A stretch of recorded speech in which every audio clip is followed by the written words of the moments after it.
Welcome, Jeremiah, to the World XP podcast. This is episode number 19. We were just talking beforehand. You had an experience recently where you were an extra on The Walking Dead. So Yes. that's pretty cool. Yes. It's been forever since I seen you, I think middle school, all the way back in, probably 12 years ago now, 12, 13 years ago. But how did you end up on The Walking Dead? Because that's a big jump to go from, middle school PE class. And next thing I hear, you're running around with Glenn and all those guys on The Walking Dead. How'd that happen? I mean, that would have been cool, but it didn't happen. It was interesting. It was last year around the summertime, and I was pursuing acting like I normally do, going through the acting gigs and stuff like that. I didn't actually find it online. My aunt found it, and I think she was going into I want to say a grocery store or maybe somewhere, but she saw a flyer, and it had the information, and they were like, email with this, and this, and this. And she sent me that. So I followed the email and sent them an email with all my information. And they got back to me and they were like, hey, yeah, we want you to be on it. And I was there for, I think, 7 months. So I was going to set like on and off for like the past like 6 or 7 months, from like July to like, I want to say October. So That's a while. Yeah, it was a lot of fun. Yeah, I mean, it was interesting. It was very interesting how it happened because I didn't see it on any of the things that I was looking for. My aunt found it and was like, hey, try this out. So I did. Well, there you go. So you got to just pursue those things sometimes. What was the set like when you were there? Because obviously you've seen the show before, or at least an episode or two. I think even myself, I don't follow it religiously, but I've seen episodes here and there. What was it like for you to kind of be on set with those guys that you'd seen on TV before and been maybe looked up to in the past, and now you're kind of working with them, maybe not from as closely as you would like, but you're still there, and to interact with the camera crew and the makeup artists and all that. I know for The Walking Dead, it's crazy. They make people look like zombies. Obviously, that's some crazy makeup. What was it like for you to kind of interact with all those people and be around that sort of level of, I don't want to say fame, but like of production, I guess, because it's a pretty big production that they got going on. What was it like for you?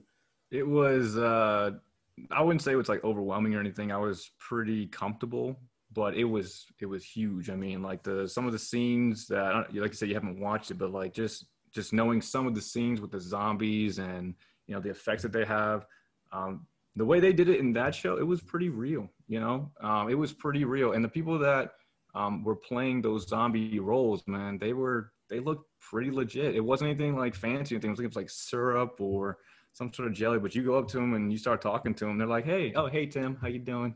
So it was pretty cool. Working with some of the like main actors, of course, we weren't working that close or anything like that, but it was pretty cool. One of the guys, one of the lead actors, Nico Tortorella, I recognized him from another show. And he was walking past me on the stairs, I think. And I was like, hey, are you the guy from, it's called The Following with Kevin Bacon. And I love that show. It was a great show. And I was like, oh, you the guy from The Following? And I was like, I love your work, da-da-da-da. He was in a rush, so I let him go. He's like, appreciate it, thank you. And I told myself, like, if I get another chance to talk to him, right, just to ask a question, because they're busy, they're working. I don't want to, cause an inconvenience to him. Sure. But I was like, if I get another chance where he's, taking a break or something, I'm going to go up to him and ask him a question.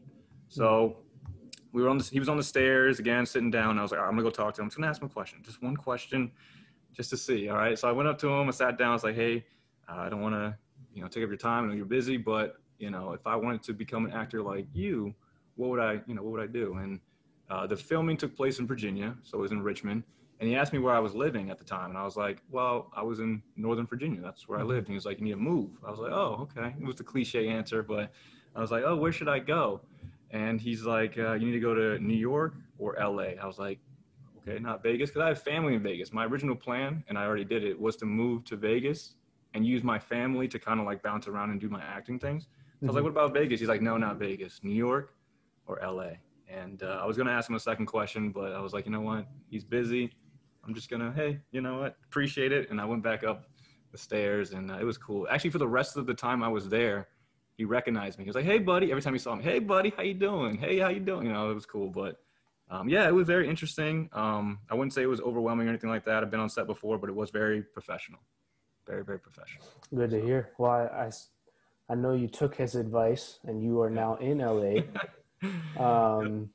So what was that obviously Northern Virginia is kind of its own little bubble world, but going from there to LA, and I know you moved around a lot when you were little, but what's it like? What's it like out there from the standpoint of you're pursuing acting gigs and different things? Or how do you go about kind of doing that? And what about LA and New York sort of make the difference there for somebody who's aspiring to be an actor? Well, one, it's the plethora of opportunities. Even though COVID's happening and all that stuff, there are still more opportunities here in LA versus where I was at, or Las Vegas, any other place that really compares to LA. They have lower opportunities. So my thought process was I wanted to get to LA because I wanted to submit as many things as I can, so that way, if I'm submitting for 50 different things and at least one of them sticks, that's all I need. I just need one. Mm-hmm. Right. So if I can increase my opportunity to do what I need to do, that's where I wanted to go. So that's why I was pushing towards LA. But yeah, it's a different feeling. For me, I enjoy just like driving into the city, especially at nighttime. You see the lights, and it's like, for me at least, I get a very genuine joy of feel. I'm just like, wow, I'm here. This is the lion's den, right? It's not gonna be easy just to pop in and be like, all right, I'm an actor now, right? Mm-hmm. But I'm here. I'm ready to fight. I'm ready to grind my way to the top, whatever I have to do. And every time I enter the city, it's like I just feel good. I feel really, really good. You know what I'm saying? So Yeah, definitely. So you're a city guy then. You like it? You yeah, like it yeah. out I there? mean, it's not even that, because like I don't think I would have the same feeling in New York, because New York is more like theater based, and I want to be more film. I've talked to a bunch of people about how important is theater versus film, and Mm-hmm. going into film and everything like that. But LA itself is like, this is where I can make my dreams come true, and that's why I get that feeling. I don't think I would get that feeling if I go to like Little Rock, Arkansas, or something like that. You know what I'm saying? So Yeah. it's a city, or St. Louis. It's a great city, but I don't think I would be able to do what I want there. So I wouldn't get the same feeling. But LA is like, this is where I can make it happen. So that's why I get that feeling. For sure. So what got you, so obviously we know you were on The Walking Dead, and so what got you into that in the first place? Like, was it a spark that kind of like one day you were like, you know what, I want to be an actor? Or was it something that you've been pursuing for a while? Or, so I know we were talking before about the move to LA, and especially acting is not really a stable for income wise. So you must have been preparing for some time before you went out there. So kind of how did you come to the conclusion that this is what you wanted to be doing? I think it was in 2015. I don't know exactly when, but in 2015, my dad lived in LA. So he lives in Vegas now, but he lived in LA. I went to visit for a summer. I was there for 6 weeks, and I did a couple of acting things. It wasn't anything big, just like a couple of extras and some short films and stuff like that. But it was a lot of fun. The people you meet, it's just a lot of fun. And it's passion, that genuine joy, that genuine feeling of, wow, this is really fun, and I want to do this forever. I decided that this was the thing that I could do for free 24/7. I'd be fine. Mm-hmm. If all my necessities were taken care of and I didn't have to worry about paying, I would do it for free forever, because it's that enjoyable to me. So in 2015, I was still in college. I was pursuing a degree in information technology, and it's a practical way to go. I was like, I like computers, you know what I'm saying? It's cool and stuff like that. I want to learn how they work and everything like that. So 2015, I decided I'm going to finish my degree, got out of school, and then I went to work for the government for a couple years, like two and a half years. And then in January of this year, I was dating someone, and she broke up with me. So I was like, okay, well, I was a contractor. My contract ends in September. So what I'm going to do from here on out is just save as much money as I can so I can make that move. Mm-hmm. There's no point in waiting anymore. There's no point in like just staying there, because the only reason I was there was for her. And it's nothing bad against her. We had a great time and stuff like that. She's a great person. We're still good friends. But I had a different goal that I wanted to achieve. Sure. And when it happened, I was like, all right, this is my sign or whatever. I'm just going to save as much money as I can. I don't have anything hold me back. I'm going to go once I get towards the end of, September, once the end of my contract. So my contract ended, and I saved a good amount of money, and then I moved out here, and I'm doing really well. I'm living with my sister. I don't have to pay rent, and I'm using YouTube, because I've actually been building YouTube for the past 2.5 years as well. I've been using the YouTube income that I get to sustain myself for a while. just to mitigate as much expenses as I have for the month and stuff like that. So as long as I can stretch that out, I can do this for quite some time before I actually have to find another job. You know what I'm saying? So that's, yeah. So, I mean, acting came out of nowhere. It was just a lot of fun. I started doing it. And then this year is when I decided I was going to make a move to pursue it. That's awesome. So when you're kind of pursuing different roles or whatever, how does that sort of work? Because, you know, in the regular job market, you go on Indeed or LinkedIn or whatever, and there's job postings, and the requirements are you need 4 years of experience doing this and this degree and Right. and X number of skills.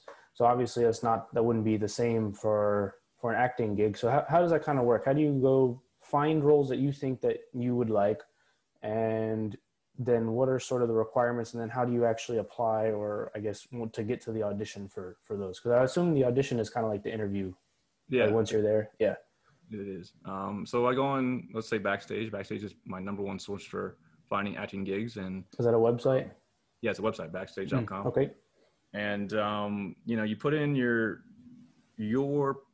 preferred age range, like what I think I could play. So I do from like 16 to like 25, you know, because if I still look pretty, like I have a baby face. People are like, you don't even look a day older, 20. They think my younger sister's older than me. And I'm like, come on, guys, give me the adult menu, please. No, but so what I do is, so 16 to 25, I filter out the age range, and then I filter down based on what I want to do. So any type of film stuff, all the boxes for film, voiceover stuff. I don't mind doing voiceover stuff.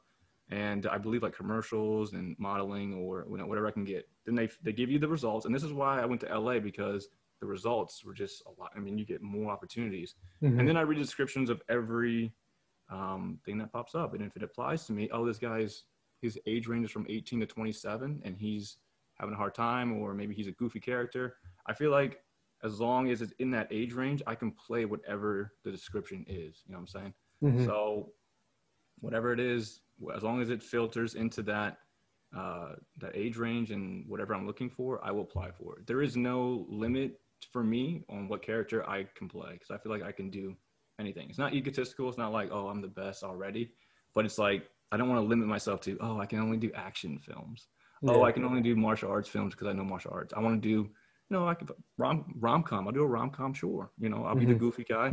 Or if I have to deal with, you know, a very sad character, you know, a very depressed character, you know, I feel like everybody goes through different ranges of emotion throughout their life. And as an actor, that allows me, or, you know, other actors to get into that mindset of, oh, this character's that way and that character's that way. So I don't limit myself. So. Well, also, you're not really at a point where you can be picky yet, are you?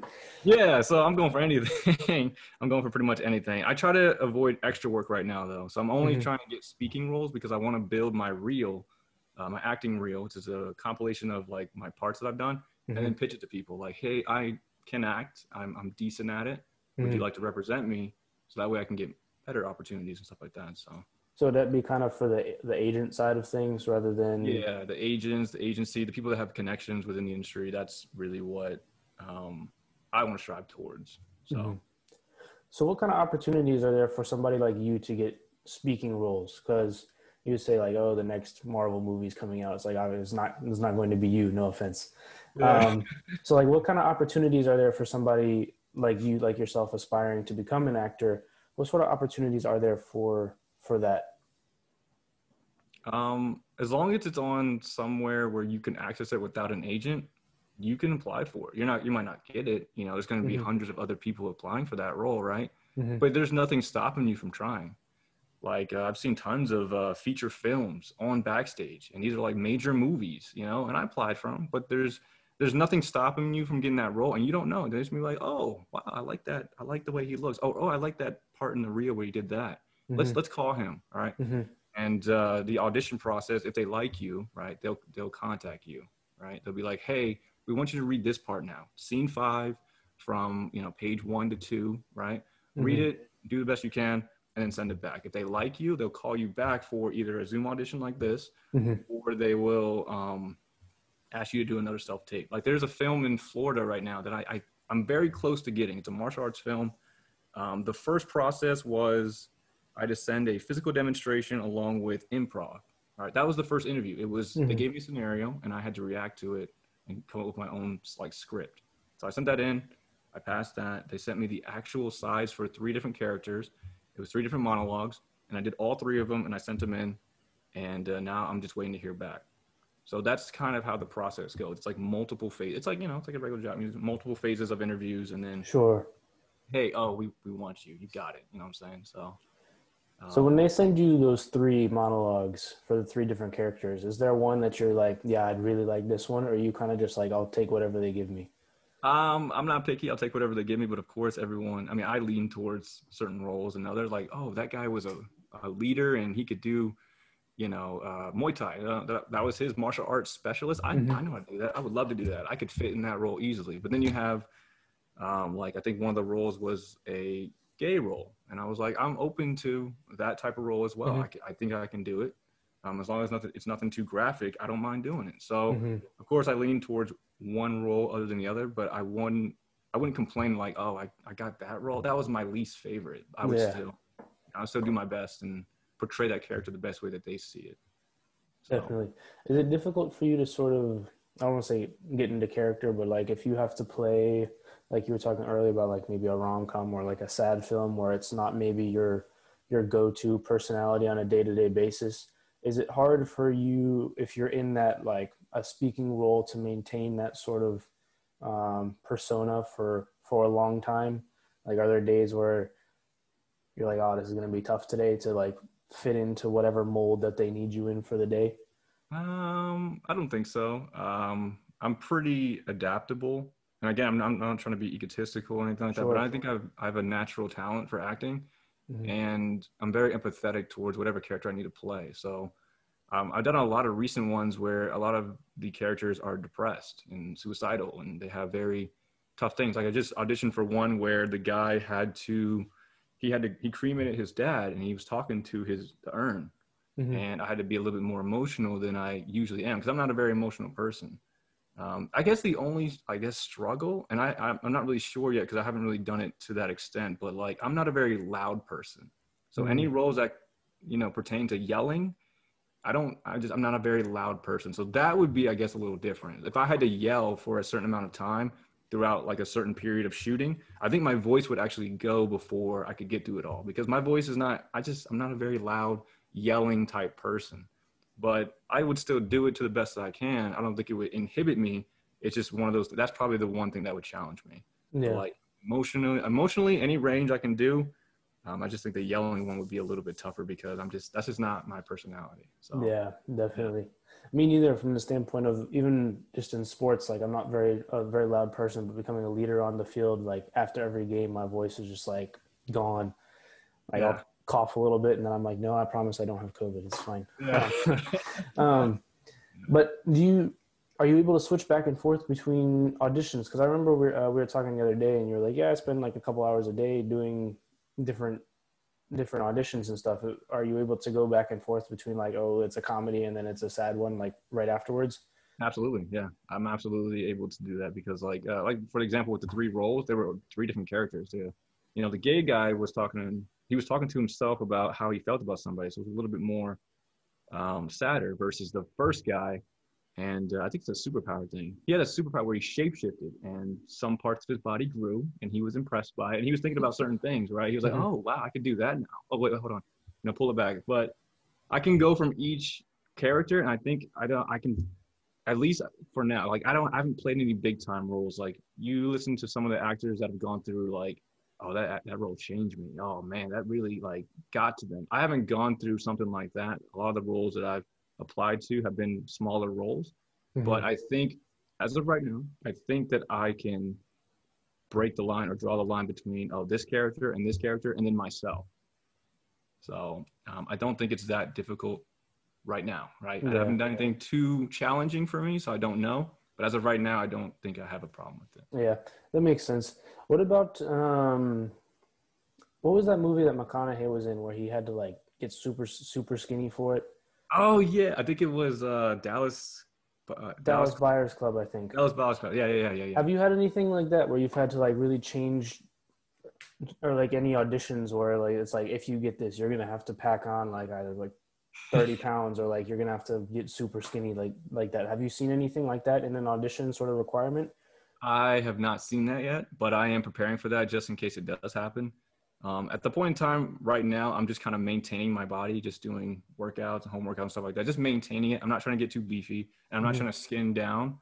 But if I get to a point where, like, one of the movies that I watched, and one of my favorite movies called Never Back Down, the main actor for that role put on 15 pounds of muscle before that role. However he did it, right? And I think I'm going to wait until I get to a point where I need to do that so that way I can have assistance.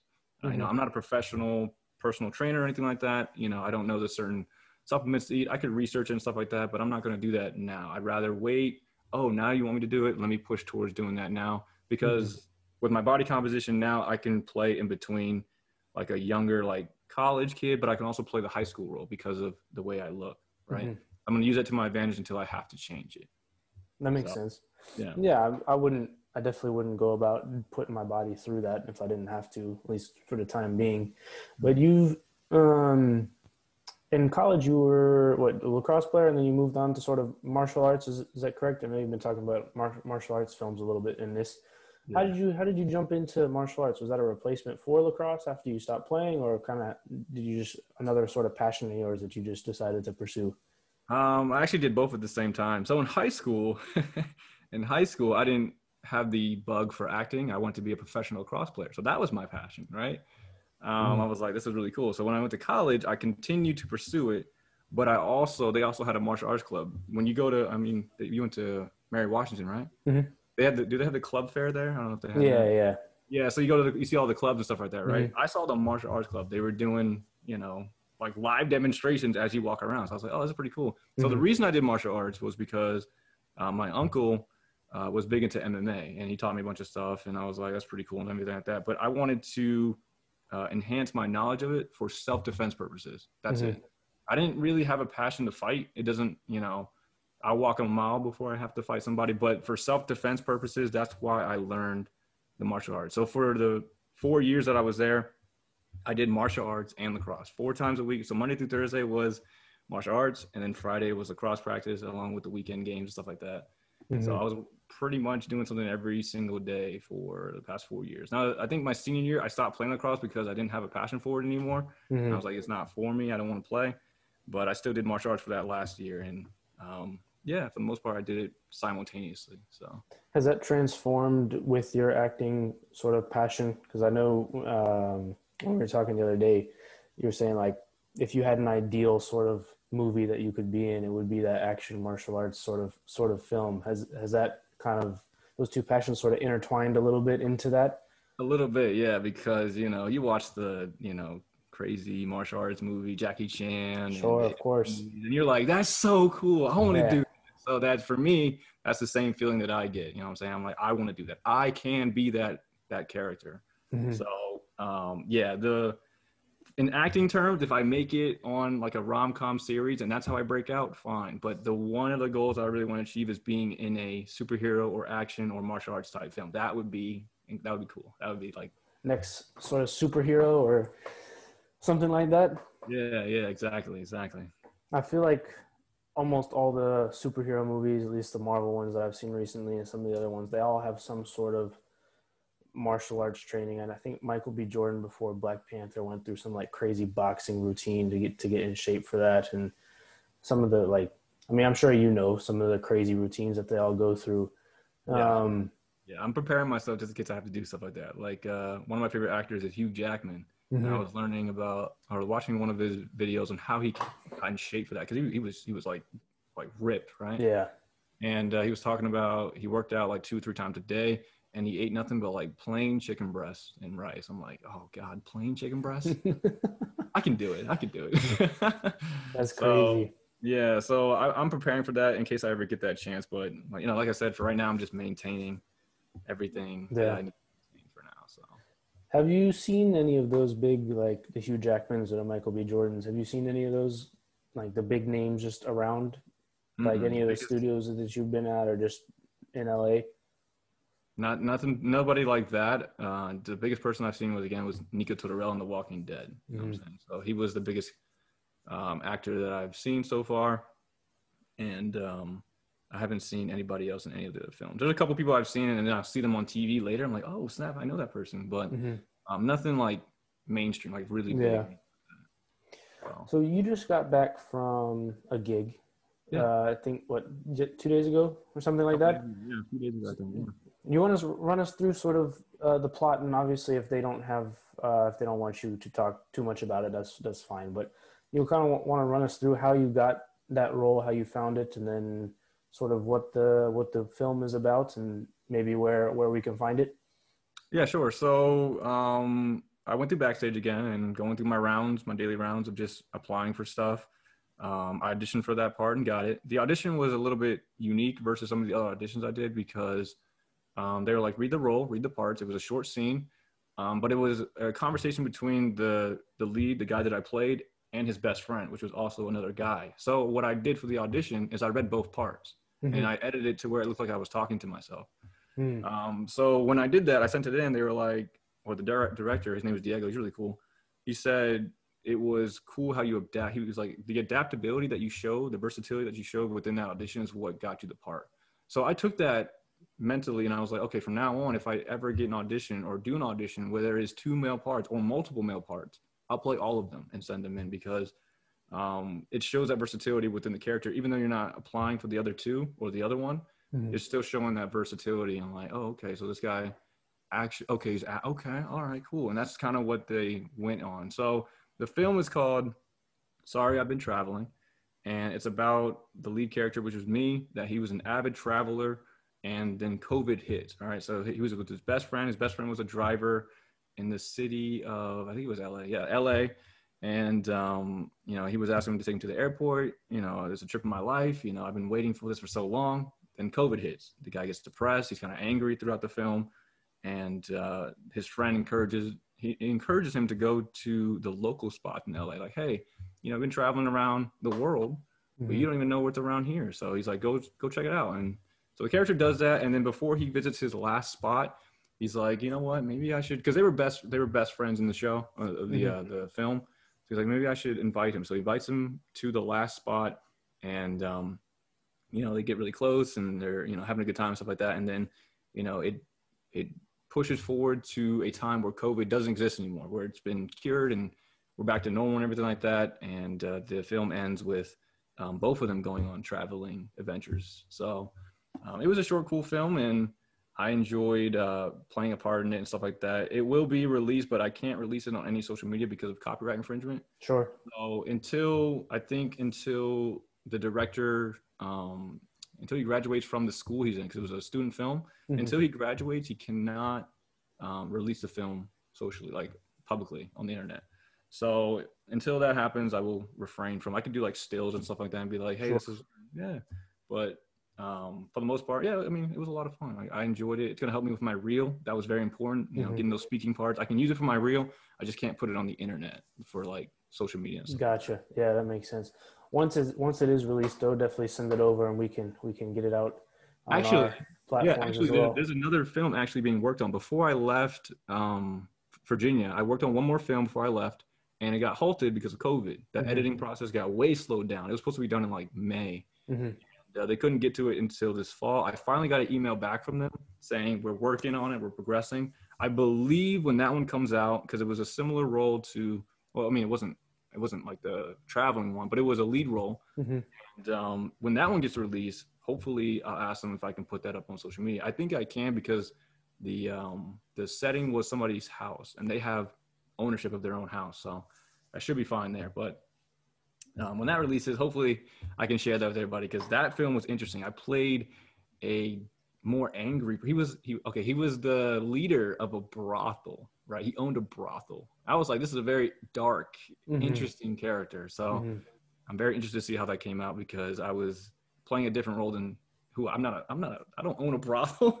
So it was a very interesting character to play. And I'm interested to see how that one comes out. But yeah, this one that I just did, it won't be available for a few years. So that's all right. Well, when it comes, we'll be ready.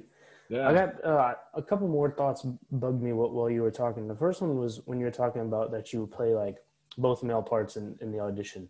Yeah. if there's a, like when you're auditioning for stuff, if there's like a female part or something, like you, like, does your sister help you, or like how do you go about doing those sorts of auditions? And If go ahead. and also, do you do them in one take, or do you go over them a couple times and then you figure out like the best one that you want, or like how do you kind of go about doing that? All right. So for a female part, unless they specifically say you need a reader, I don't do it because my Mm-hmm. sister's like, she has her own life and I can't, Mm-hmm. hey, can you help me out with this thing every single day? Right. She's, Sure. her own thing she's doing and stuff like that. So I don't do that unless it's absolutely needed. And then You just skip those lines then? yeah. So it's like if I kind of like, I say the line and then I pretend I'm hearing what she's saying. Right. And then I react, oh, okay. Da-da. And then I say my line. Mm-hmm. So I'm still physically acting to what she's saying to me, but she's just not, there's no words coming from Gotcha. her. And then in terms of like the takes and stuff like that, I don't ever get anything on the first take. Some things are harder than others. Some things take like hours and hours and hours to do. But what I'll do is the first thing I'll do is memorize the lines because I need to get the lines down so I can get into the character. So I memorize all the lines for that scene or whatever audition I'm doing. Mm-hmm. And then once I get the lines down, okay, I got it. Now let's do the emotion. What's he feeling? How is he acting in the scene? Stuff like that. And I try to portray that as best as I can. So I'll do like 2 or 3 takes. And then when I'm in the editing process, I will pick the one that I think I did the best on. So I memorize the script and then get into the character emotionally and then get the 2 or 3 takes. Okay, that was good. Let's get another one. And then boom, I'm done. Editing process. I watch all 3 and then I pick the best one. Mm. So Is that sort of a normal, if you were to go through a normal sort of backstage audition process, is that kind of how it would go for you? Yes, that's how it goes. So the normal process is I usually wait until about 7 p.m. my time because that's when all the auditions for the day are out for Backstage. And there's another site that I use called Actors Access. Around 7 p.m. is when they're all out. So I go through both of the websites and I go through and apply to every single one that I think is applicable to me. And then if they don't get back to me that day, that same night, I just will do it in the morning and then just repeat that process. Anything that I missed after 7 p.m., anything that's listed after 7 p.m., I just hit it the next day. Mm-hmm. Okay. Then once I get it, they're like, hey, that was, we watched your reel or, we like your look. We want you to do this part now or read this audition. So I do the audition, memorize the script and then, do the takes, chop it up, send it in, and then I wait to hear back. And that's what I do day in and day out every single day until I get something. And that's how I got the one in LA recently. So. How long is a normal audition scene? Like, how long does it take you to memorize all those lines? Depending on how long it is and depending on the paragraph, depending on what they're saying. So like if there's short lines, but there's a lot of them, it takes less time because if it's like, oh, hey, what are you doing? Oh, that's cool. Are you going to go out? Stuff like that. If it's shorter lines, I can memorize it quickly because it's shorter lines. It's easier to remember. If they're longer, if it's like a paragraph within like smaller lines, I'll do the smaller lines first. Okay, boom, boom, got up to here. And then once I get to the big paragraph, I usually take it halfway and I'm like, all right, memorize this first half and then do the other half. All right. So like the one that I just did with the guy who was talking to his dad, it was basically a monologue. He was just talking to the urn, right? And there was somebody watching him, but he was talking to the urn. He had a very long paragraph. So I memorized like halfway through. There was lines before that, halfway through.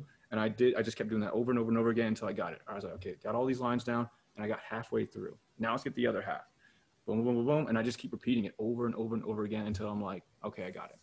Okay, I got it. So depending on how big those paragraphs are will depend on how long it takes me to memorize the lines because the big ones, you have to memorize all the words to the best of your ability. It doesn't have to be like perfect, but like to the best of your ability of memorizing what that guy is saying during that time he's talking. So yeah. Are you ever kind of like going through one of your takes and you forget and then like do you just stop it or do you kind of improvise or does it depend on the audition? No, I'll be like, man, I messed that up. And I'll look at the script again and I'll be like, oh, okay, it's that. And then I'll go back into it. You know what I'm saying? Yeah, I'm definitely not perfect with takes. It takes me a while to some of them, it takes me a little bit to memorize the line because not only I have to memorize a line, I have to memorize how he's feeling that emotion. Maybe he's tearing up, maybe he's crying, maybe he's yelling or something. So I have to memorize a line along with the emotion associated with that line. So it just depends. It just depends. How do you do sort of, you mentioned earlier that the martial arts film in Florida, they asked you to do some improv as part of the audition. How do you do that? How do you improv as an audition? Improv was interesting. This one was easier because I had the time to sit back and think about it. But just going on a tangent real quick, there was a film, not a film, but like a short scene that I did before I did the last film in Virginia. There was one thing that I did, and they had me do improv on the spot in front of all these cameras.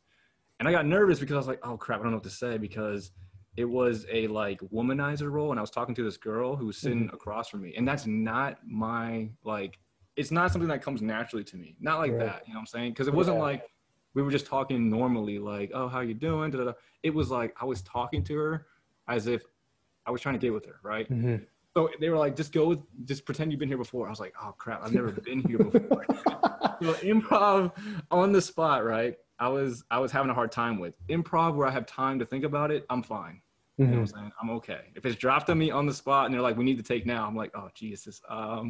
Okay. I got through it. It was all right. But yeah, improv itself, you just have to, you just create the scenario yourself. You know what I'm saying? I think a lot of us I think most people have a really good imagination, right? So if they're like, one of the scenes was pretend that you are in the battlefield or something and you watch your leader get killed. And I guess he had powers. Again, these people have powers. And before you could reach him, right? Because he got stabbed from behind, right before you reach him, he teleports you back to safety. All these people come up to you and they're like, where's the leader? What'd you do? What happened? So I went with that, and it was easy. Well, it wasn't easy, but it was easier than being like on the spot. You know what I'm saying? So the improv audition was a lot of fun. I had fun with it because you get to make your own story. It was cool. It's cool. You can't leave us with the I had to do improv on the spot and then not tell us how it went. So it was kind of like the show was I don't know if you've ever seen like the House Sitters or like the Housewives of LA. Yeah, I've seen like commercials episode or two. Right? I know the premise. You know what the theme is, right? So it was like that, right? And I was just a supporting character. I was just the ex-boyfriend of one of the girls in the house. And so I came up to the house and we were sitting for our scene, and I was like, okay, so what are we doing? We was like, don't worry about it. I'll get to you in a second, because he was helping out other people and stuff like that. And I was like, all right, cool.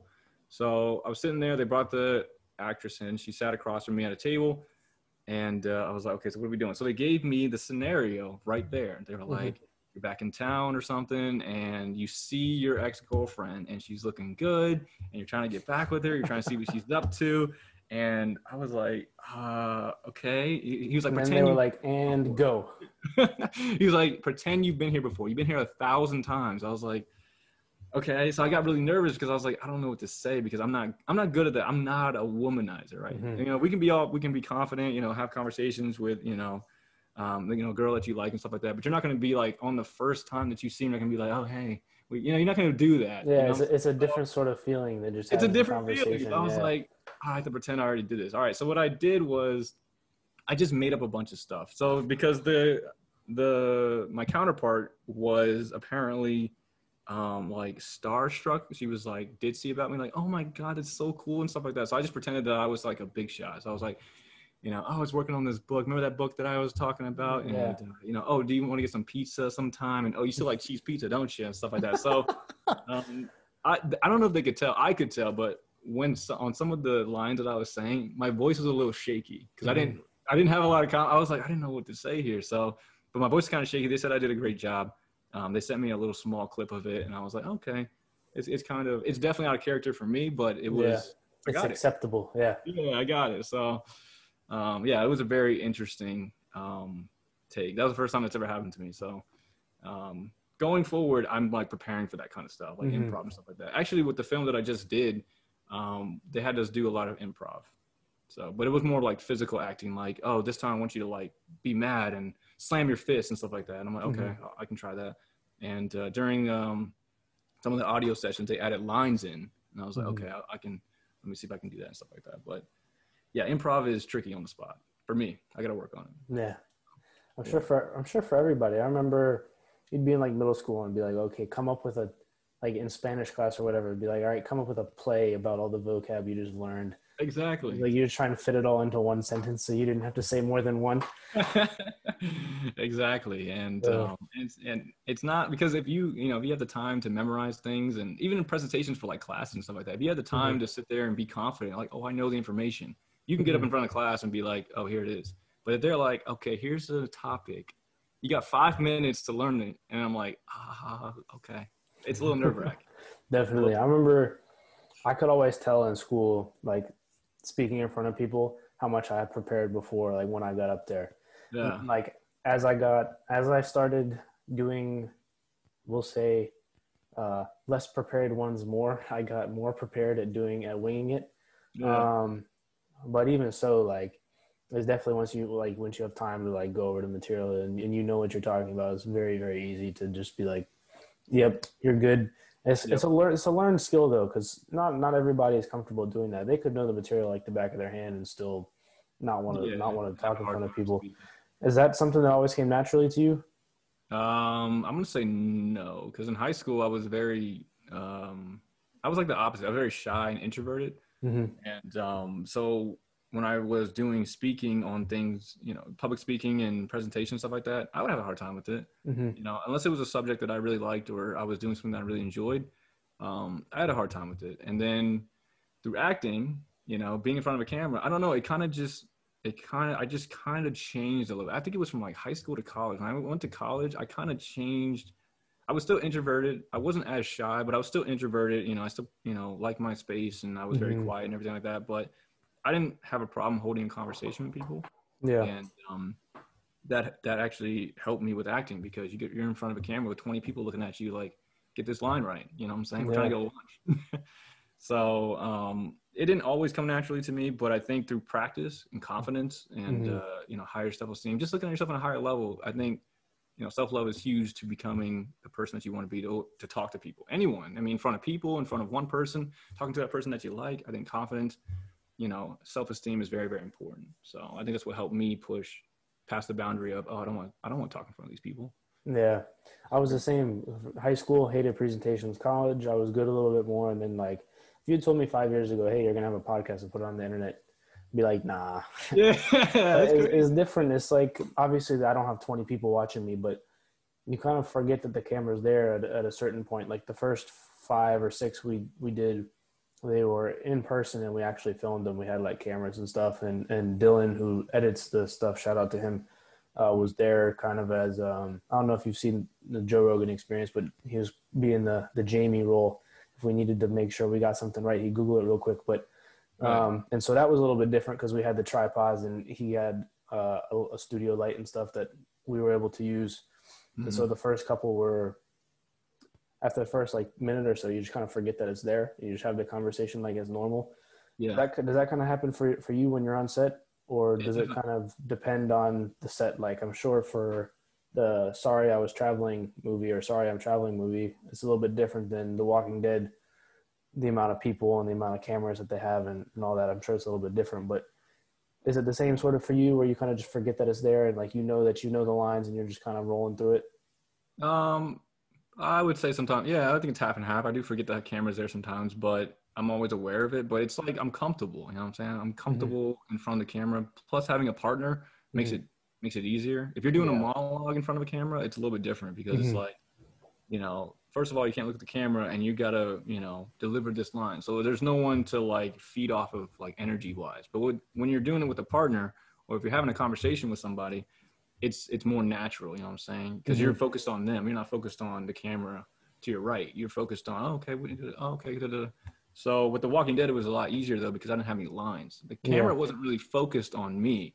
I just had to act natural in the background. So I think that was a lot easier. But when any speaking roles, even if it's like just 3 or 4 people with the camera and the director and they're just watching you, I think for someone who has a hard time speaking in front of people will have a harder time with that than being an extra in the back. Because you don't even have to say anything in the back. You just sit in the back and you just play with your pencils or something. You just act natural.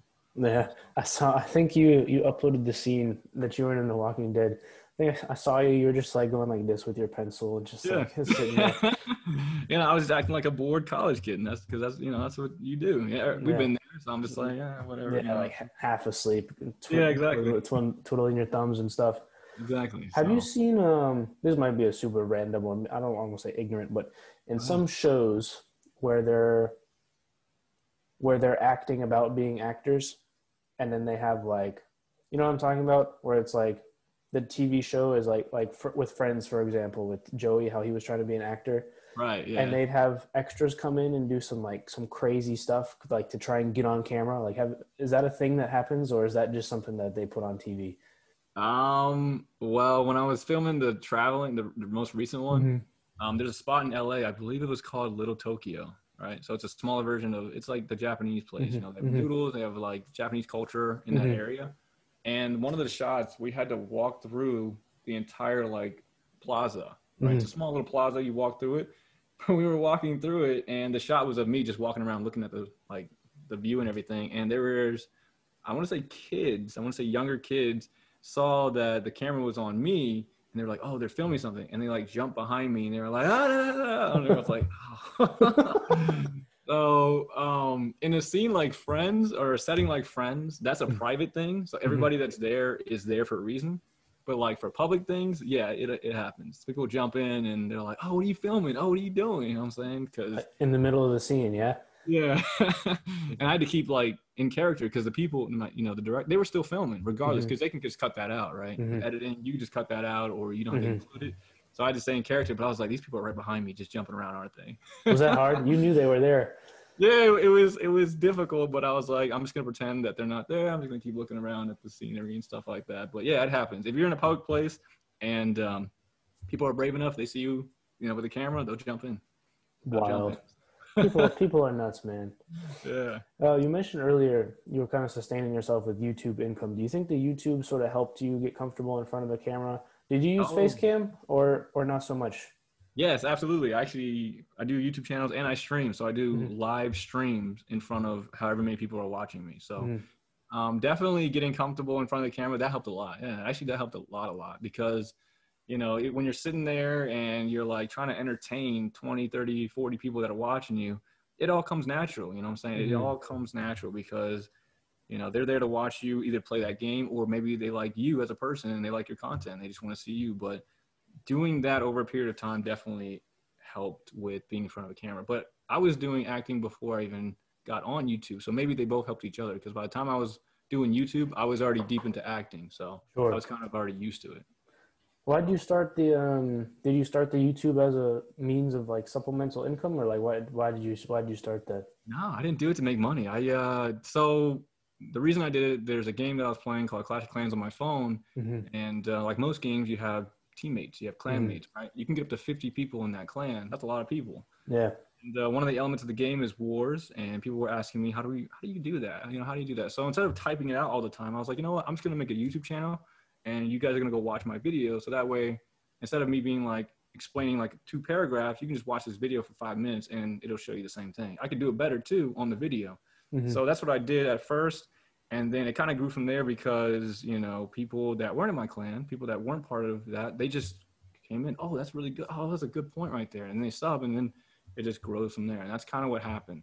You know, the whole YouTube thing was just to help out the members of my clan. I considered myself an expert in that game. So I was like, I'm going to put it up on YouTube so that way people can get better at the game, stuff like that. And then more people flock to it. And that's what's been going on ever since. Well, definitely some people have considered yourself an expert. I think you got a couple of videos with 400 or 500,000 views, and I think your channel's sitting at what, 16,000 or 17,000 subscribers now. So you got more than one or two people that think you're an expert on there. So you're still uploading kind of daily, or like how do you kind of go balance the time between uploading for that many people and then also putting all your audition tapes in and work it out, and like how do you balance all that time and streaming too? Because I had a guy, it's Haber on. He was on episode 16. Yeah, I watched that.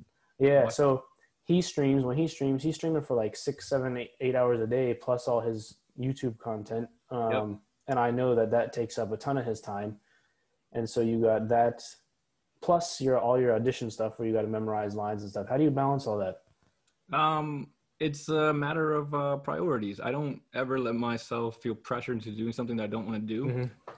So especially YouTube. You know, when I moved across the United States, I was gone for like a month. I didn't post anything for like a month because I was moving. And I didn't feel the pressure of, you know, oh man, all these people are gonna, I let everybody know, you know what I'm saying, that, or everybody that cared, right? I let everybody know, and then I moved, and it was like a month or two, it went by, and then I kind of addressed the fact that I wasn't playing the game that made me big. I was like, I'm not playing Clash that much anymore. So balancing it out with everything that I do is a matter of priorities. You know what I'm saying? YouTube is always going to be there for me. I can make videos whenever I want. I can make videos at 2:00 in the morning. It's not going to make a difference.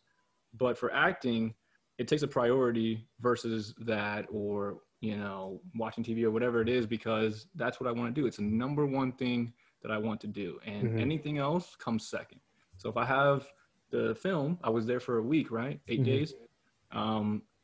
I didn't do any filming. I didn't do any YouTube, no film, no YouTube, no streaming, none of that stuff. I was gone for like 2.5 weeks, and I came back and I just resumed it. So throughout my day, depending on what I'm doing, is how I'll schedule it. I don't do it like in advance. Like today, we're doing our thing, and then after I'm going to be streaming for a little bit, and then I'll work out, and then that'll be my day. Maybe make a couple videos and stuff like that. But there's a lot of time in the day. There's a lot of time in the day, and I think people underestimate how much they can get done in a day if you know, grind it out and stuff like that. For sure. Do you enjoy the freedom to sort of make your own schedule? I know that once COVID happened and I was able to work from home and I didn't have to spend an hour in the car every day and do all this other stuff, and I was able to get workouts in the morning and make sure I did all my chores by like the amount of stuff I got done before like 1 p.m. was amazing. I could spend the rest of the day like recording podcasts or going and doing whatever, cooking and like trying different things, making YouTube videos, etc. Have you enjoyed that sort of freedom? Yeah, it's been nice. Actually, when COVID hit, when I was still working at the job, my government job, we all moved to remote. Oh my God, it was super easy. It was super easy at that point. You know, I was an IT guy, you know, they didn't really need me unless something was broken. Wrong, yeah.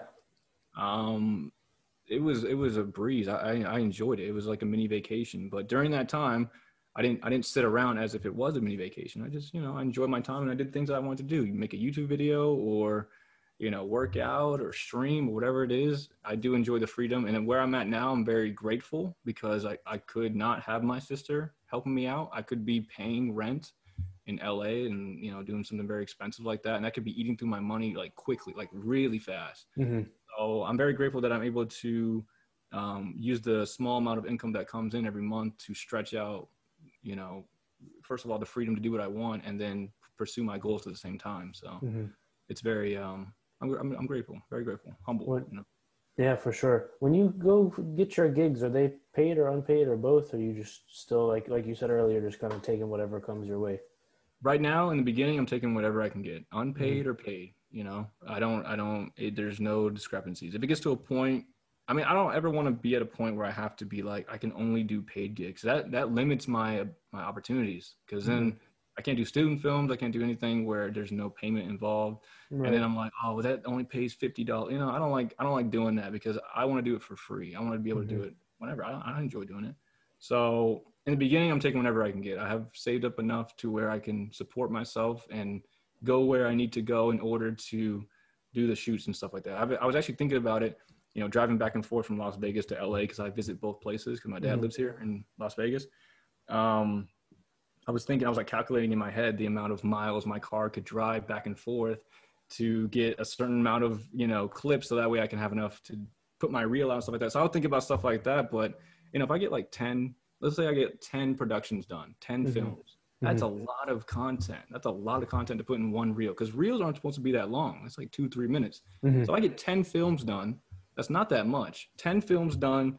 It will be a little expensive, but it won't put that much of a dent in my savings. I could use those 10 films and then pitch myself to an agency and maybe get a little lucky, you know?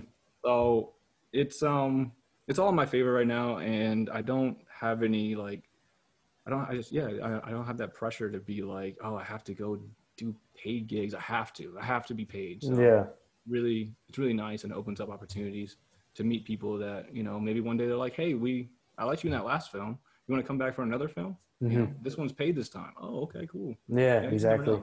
You just never know. So I feel like it's a connections business. As a lot of businesses are, for sure. But definitely the preparation and the savings to go into that is is huge. But I mean, you heard it here first, or not even first, but the preparation stuff, like if people want to follow their passions, it's definitely doable for sure. Mm-hmm. You're a walking example of that. I'm trying. Yeah. If I So make it, because I'm also doing vlogs, right? If I make mhm, it, they can look back and be like, "Oh, he started there. He was living in his sister's house at 25. Wow, that's mhm. crazy." You know what I'm saying? Yeah, I don't judge myself like that, though. I don't get like, "Oh, you're in your sister's house at 25. You should have your own place." No, I don't really care. no, You know?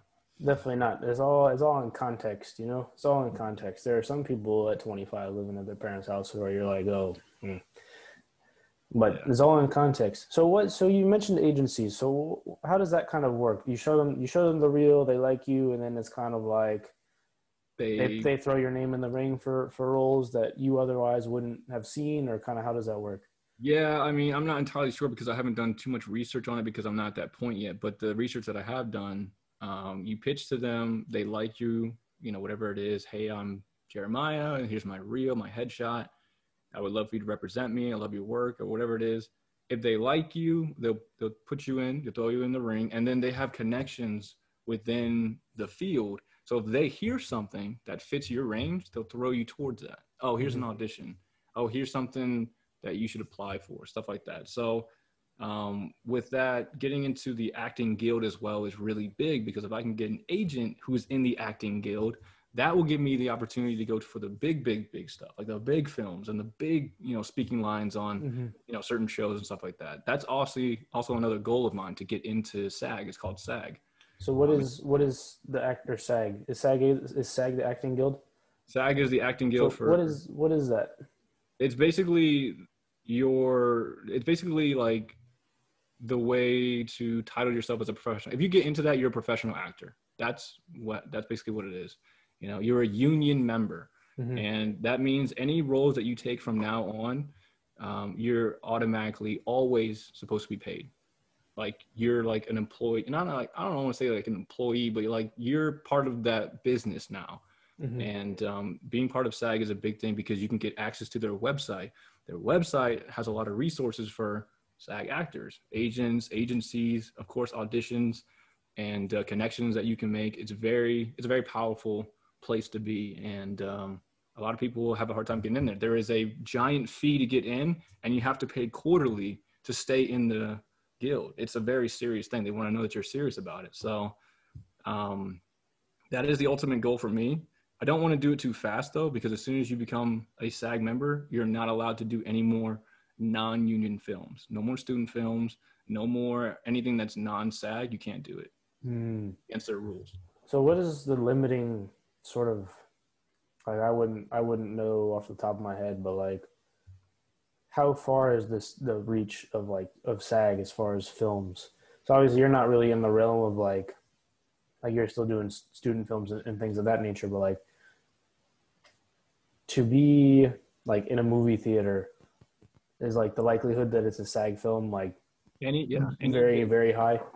Any big film, TV show, or anything like that, any big actor or actress is in SAG.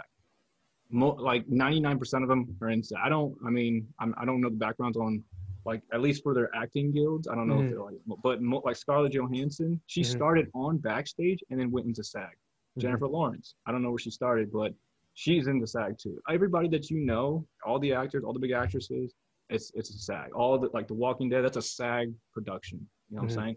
Mm-hmm. Also, to get into SAG, you have to get these vouchers. It's a grind to get in there. It's a grind to get in there. What do you mean by vouchers? So with The Walking Dead, the reason I bring that up is because it was a SAG production. Mm-hmm. If you fill in, I was a non-union person. I filled in one time as a union person. Union people get paid more. So the production pays everybody that's part of the film or the series, right? So Mm-hmm. the union people get paid and the non-union people get paid. But the union people get paid more, like a lot more than Mm-hmm. the non-union. I didn't care about the money. It was, it's not that a big deal to me, but you get a voucher if you fill in for a union person. So there was one scene that I came in and I filled in for a union person. I got a union voucher, which means that I participated as a SAG or a union member without having a union membership. If you get 3 of them within 30 days, you have to join SAG. You cannot do any other productions and you have to join SAG You because have to. You have to, because I think it's called, what's it called? The William Howard Taft or something. There's a paperwork they send you, and if you don't join it and you continue to take work without being part of SAG, they won't let you do it. They won't let you do it anymore because you have to join it. You know, you're getting paid at a SAG membership, but you're not a member. You know what I'm saying? Oh, it's because you got paid in that way. And you're not paying the fees to be part of that membership. Gotcha. Everybody inside pays that membership. So there's a entrance fee, and then I think they said quarterly fees. Because when I was on The Walking Dead, I talked to a lot of SAG actors. There's a lot of them there. I talked to a lot of them, how they got in, what they had to do, stuff like that. So there's fees to get in. There's quarterly fees. I have to have a unique name. Nobody in SAG has the same name. I have to have a unique name. Is that why actors change their names? Yes, that's why actors change their name. So if somebody already has my name, while I go into SAG, I have to change my name because it's a unique database. So I was talking about that, and then I was just trying to find ways to get into it. They're like union vouchers. You can also do stunts. I was talking to this one guy. He was a stunt person. He did like wire training. So when you see like people go flying in movies and stuff like that, they're usually attached to a wire. Yeah.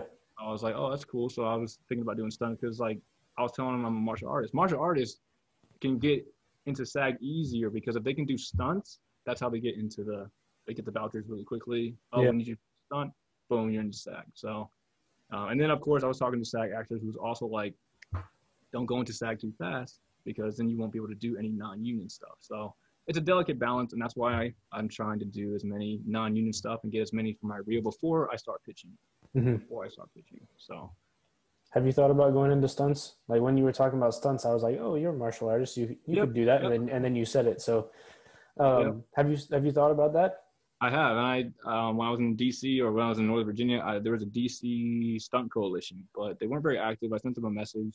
It took them a while to get back to me every now and then. So I was like, all right, I guess it's not going to work out. I could apply for a stunt training out here, but with my income, with my money situation, I'm really not trying to expend anything that's unnecessary. Sure. So once I get to a point where maybe I do a film or two that's paid and it's like, okay, I got a little extra money. Oh, now I can go to acting classes. Now I can go to acting school.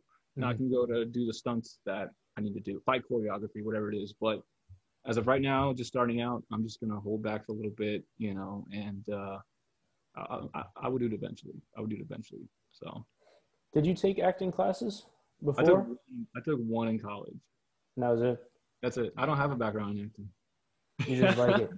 You just like it and happen to be good at it. I just happen to have a natural talent for it. People think, you know, I mean, I'm obviously getting roles and callbacks and stuff like that. So I'm doing something right. But I don't have any professional acting.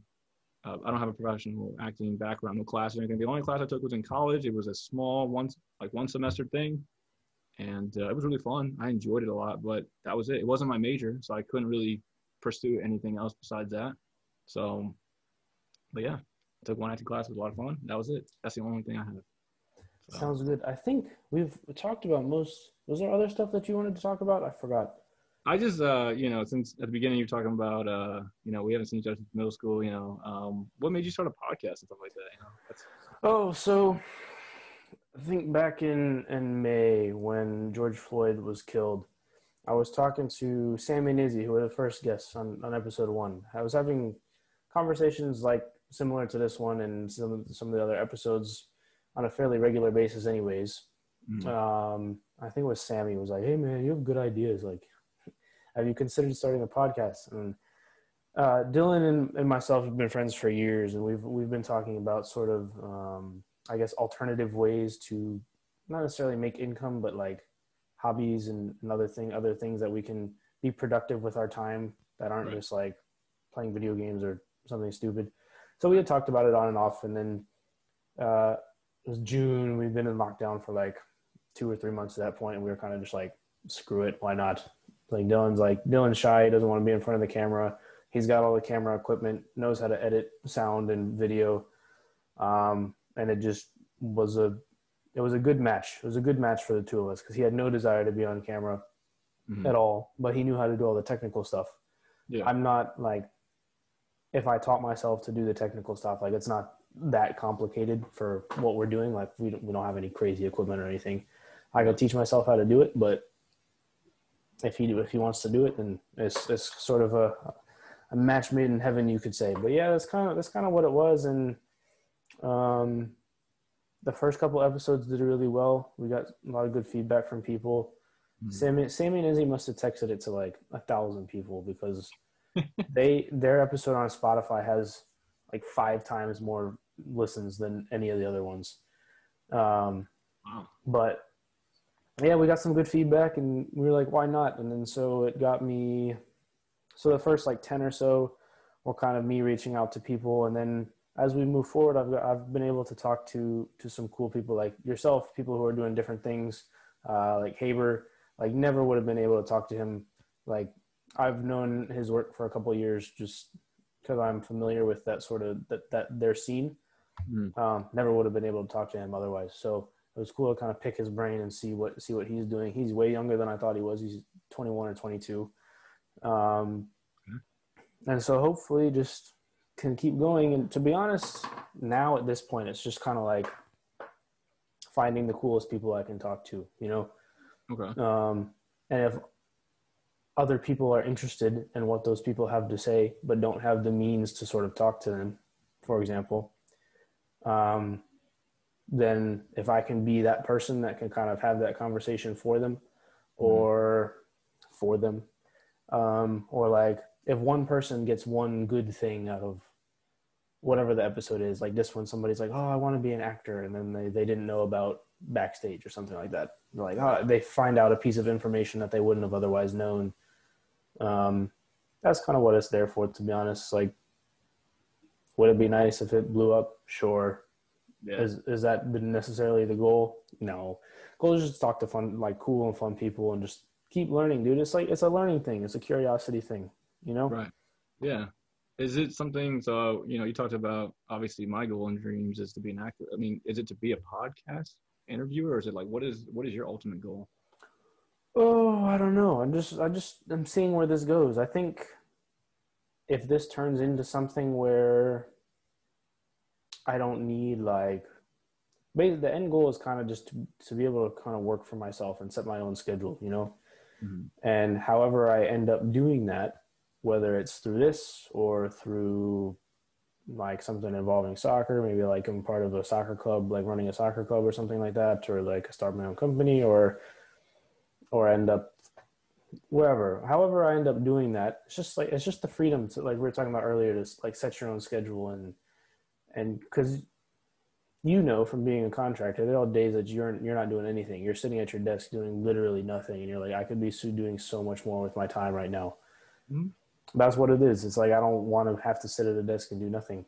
It's like if that job if I'm busy all the time, then that's a little bit different. But that's kind of the end goal, I guess, is to be able to have the freedom really to like do what I want to do and kind of talk to people and just experience life, you know?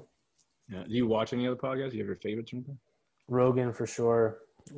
He's got tons of cool people on all the time. Oh, yeah. Of course, like insane people. Lex Friedman, he's probably the most interesting man in the world. Dos Equis commercials is probably him, but like in the complete opposite way. He's a Russian physicist who has a PhD from MIT, but he also has a black belt in Brazilian Jiu-Jitsu. Oh, Jesus. Okay. It's like the most random combination of things, but he had a guy. Do you know who David Fravor is? Commander David Fravor?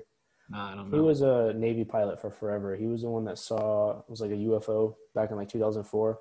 So he had him on, and they're talking about like the ins and outs of the F-18 Hornets, like the technical sides, like how the targeting system works and how they saw it in the way that they saw it when they were chasing it, and like all sorts of cool stuff. So when my brain is in a sciencey mood, that's the one I go for. And also Dan Carlin's Hardcore History is another good one.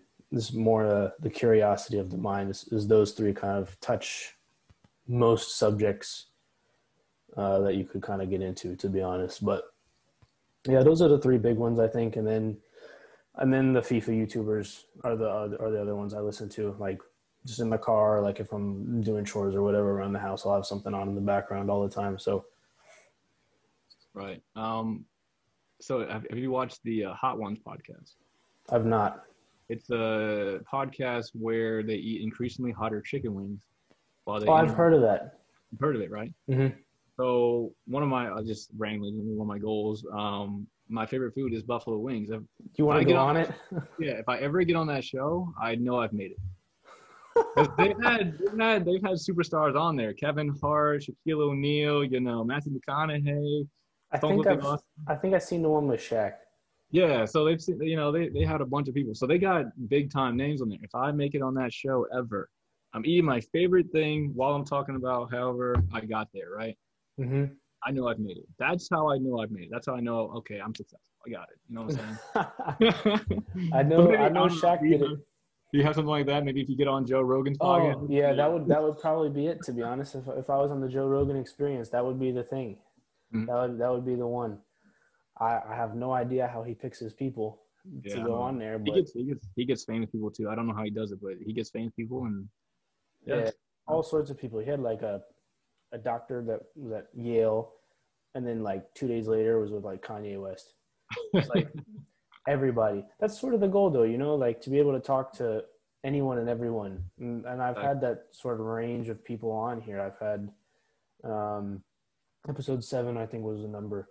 We had some PhD candidates and a PhD who do biomedical research into like cancer research, how the cells work, like actually, and they're trying to like figure out how to turn, they're called T cells in the immune system, how to turn them on and off when cancer shuts them down. So cancer basically convinces your body that it's not a bad cell, and then your body kind of attacks itself, if that makes sense. And so they have to turn those T cells on and off depending on the cancer. I'm not doing a very good job of explaining it. You should go, whoever's listening and thinks that I'm going crazy, you should listen to that episode instead, because they explain it better. But I've had people like that on. Then I have like an actor like yourself, where I'll have like another episode that's not actually out yet. But yesterday I recorded an episode with 2 DC United players. Yeah. I had a professional rugby player on. I had a guy, a seminarian, which is they're basically studying to be a priest, so theology and philosophy. I had him on. All sorts of people from every walk of life. It's like to be able to talk to everybody. That's sort of the goal. That's what Rogan does all the time, and that's why I enjoy it so much. So yeah, that would be the thing. If I was able to make it onto his podcast, that would probably be the your version or my version of the hot wings. Right. But yeah, I remember the Shaq one, because they do that on Inside the NBA all the time. I don't know if you watch that. It's like the NBA halftime show on TNT. It's Shaq, Charles Barkley, Kenny the Jet Smith, and Ernie Johnson, and they just mess with Chuck and Shaq just mess with each other all the time. There's a blooper of so there's a big screen like in the back of the studio where they do like the analysis, and Kenny always goes to the back, and sometimes Shaq will try and race him. It's a sizable distance. It's probably like 15, 20 yards. And the screen is huge. It's like the whole wall. Yeah. And so it was during the Christmas one 2 or 3 years ago. Shaq's size 22 foot gets caught on a cord, and he trips in the middle of the live broadcast, and they just laugh. That show is walking comedy, man. Like, and they just improv everything. It's like, I'm sure the set on that is obviously it's a little bit different from a film sort of standpoint, because it is live. But those camera guys probably get a kick out of every single show that they do, because every single show there's something just so dumb that happens, like all the time. Like he was walking back and they pushed a big Christmas tree on him, just like all sorts of stuff. Yeah. That's hilarious. Have you ever thought about going into sort of a more live role like that? I had a guy on that was a production guy for NBC 29. I mean, yeah, I wouldn't mind doing like a live interview or anything like that. That'd be cool. Theater, though, I wouldn't mind doing theater, but as of right now, I've been talking to a bunch of guys about it, and I was like, I don't want to do theater right now. It's just, I'm a very efficient person, and I feel like theater is great. You might have somebody in there who is a big-time director or whatever, and they see you in a play or whatever, and you might get lucky. However, I don't want to rely on that chance and waste time with theater productions when I could be doing film, when I could be doing things to get from my reel. So it's nothing against theater, and it's nothing against that part of the acting industry. I'm just trying to think of it in terms of, okay, this is how much time that I have in a day or a week or a month or whatever it is. And if I spend half of it doing theater, or if I spend the whole thing doing theater and I don't get anything from it, it's going to be hard, because I can't put that on my reel, right? It's not an actual production. Someone can record it and I can, they can show that I'm acting, but how much does that really count? Yeah. So for me, I wouldn't mind doing interviews or live stuff. It doesn't bother me at all. But doing theater and stuff like that, I'm going to, unless I absolutely have to, or if it's, a really good paid gig or something, I'm sticking to just film because I need to focus on just expediting as much, just trying to get there as fast as I can. Everybody says enjoy the journey, destination is the prize kind of thing, which I am. But I want to get to where I want to go, and I want to do it the most efficient way possible. You know what I'm saying? Yeah, definitely. Is there a lot of crossover between theater and film? Yes, yes. And in terms of that, what do you mean, like actors or like actors, but also like the production people and like the makeup people and all that? Is there a lot of back and forth and kind of, we'll say like the top dogs in both sort of just stay in their respective ones, and then everybody in between just kind of like goes back and forth? I'm not sure. I think the top dogs definitely go back and forth as well. I'm not sure. I can't verify that, but I would assume they go back and forth. But the people that I've met, I mean, the guy that the co-actor for that film that I just did, he was a big theater guy. This was his first film, right? He's a big time theater person. You can tell by his expressions, the way that you can tell when there's a theater guy in an acting film, or just in general. You can tell when there's a pure theater guy versus, pure film person. Theater people have a lot more emotion. They can express a lot more because, they have to do their production in front of people live.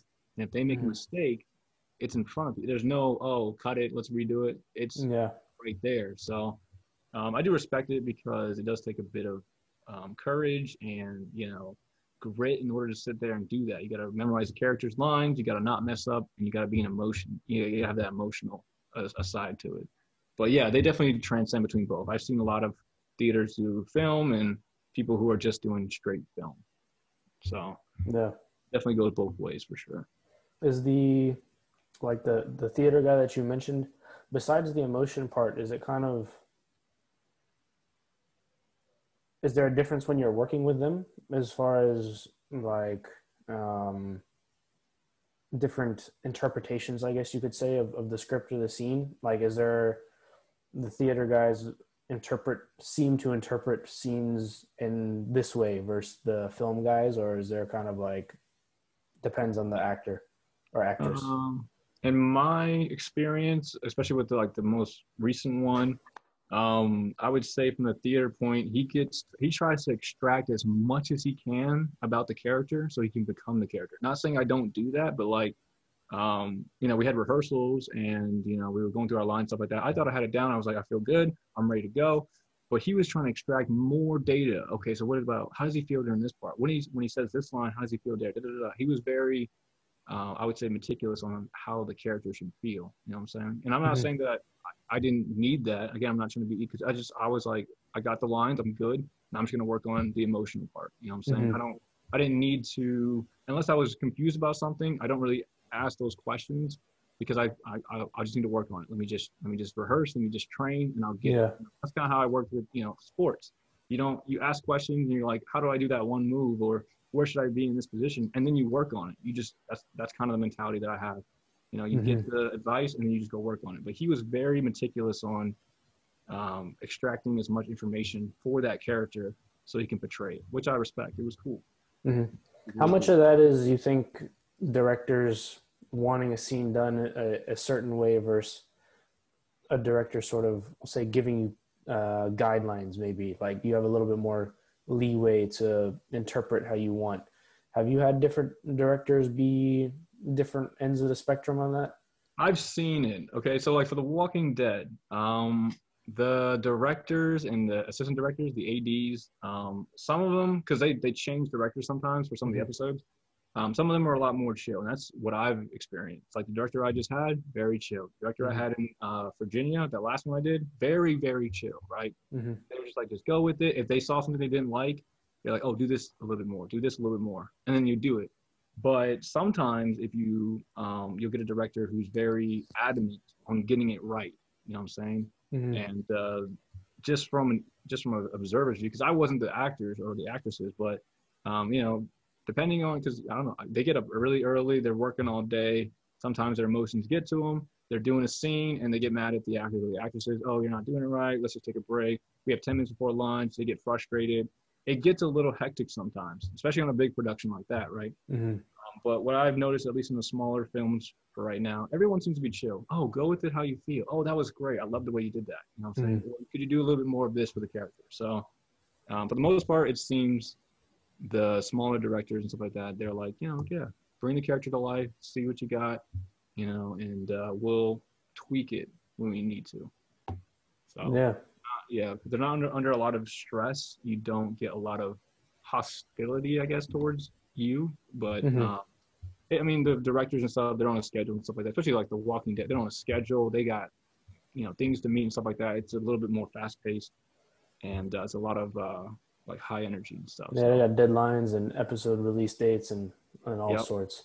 Absolutely. So what's the next 6 months to a year, and then the next 3 to 5 years look like for you? What's the future hold for you?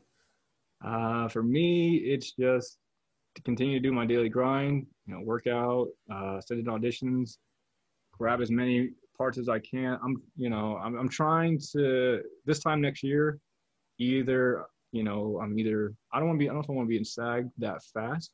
I want to at least have 5 or 6 productions done, right? I can get some more stuff in my reel and push towards it. But if it doesn't happen and it takes longer, I want to, at least for the next 3 to 5 years, have the money to continue to do what I'm doing now for that period of time. Instead of if I have to go back to work, I'll do it. It's not a big deal.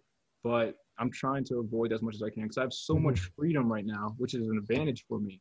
Because when people are like, "When are you available?" Anytime. You need me when? Sunday at 3 o'clock? I'll be there, right? Yeah. So having that advantage really helps me with the opportunities.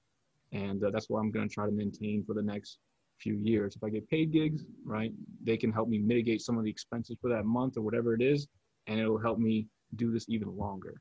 So for the next 3 to 5 years, I'm just going to try to push as much as I can. If I get a break, that'd be great. Hey, I would enjoy it. But I don't expect anything to happen like that. I expect to be grinding as much as I can and kind of going about it the traditional way. Get the agent, get the agency, go into SAG, and then maybe make my way towards a big movie or a big show or whatever. There you go. And you also got your film in Florida, potentially? Potentially, yeah. They say they like me. I passed the first audition. The second one, they said I looked really good. That would be great. That's actually a paid gig. And it's a superpower martial arts film. So when should you hear back from them, if you got it or not? I'm not sure because they told me, or at least on the site, it's supposed to be shooting in March, right? They're doing the auditions now, so maybe they're getting more people. Maybe they're trying to figure out the rest of the cast, right? So if I don't hear back from them within a week or so, I might send them, hey, when should I hear back from you, or whatever it is. But for the most part, I kind of just let them do their own thing. You know what I'm saying? They got a lot of things going on. Some of the people that will message me for an audition, they'll leave in the message, "Don't ask me any questions. I have over 1,000 submissions. I won't be able to get to your question. Send the audition and then we'll go from there." So it's like, fair enough. Yeah. They have a lot to figure out. So we'll see how it goes. I'm very excited if I do get it. Also with the people I just worked with, he's working on his senior thesis film, and he said he will reach out to me for an audition for that. You know what I'm saying? That's awesome. That would be as well. That would be interesting as well. So awesome. Well, wish you the best of luck with both of those. Hopefully they both go in your favor. Where can everybody find your YouTube channels? My YouTube channel is not important because it's a gaming channel. If you want to watch it, it's called The Night Owl.